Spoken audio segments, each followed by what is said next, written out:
factoring trinomials in the form of ax squared plus bx plus c, where a is greater than 1. Example number 1, 3x squared minus 5x minus 2.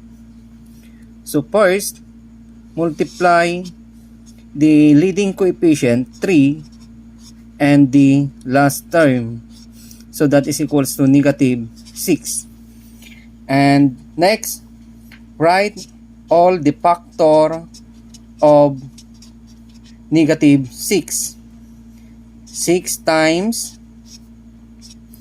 negative 1. 6 times negative 1, negative 6.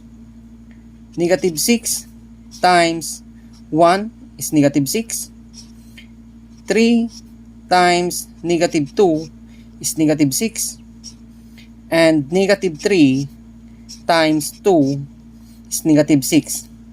Then next, add the factors. So equals 6 plus negative 1 is 5. Negative 6 plus 1 is negative 5. 3 plus negative 2 is 1. Negative 3 plus 2 is negative 1. The second term is negative 5. So this is negative 5.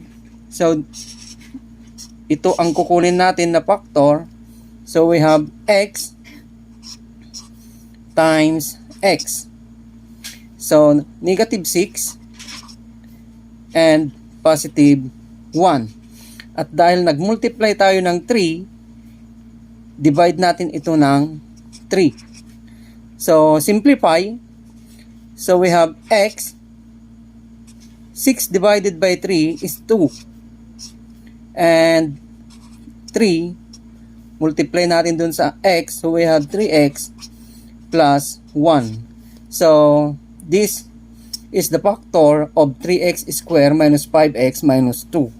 So number 2, 4x squared plus 8x plus 3 is equals to,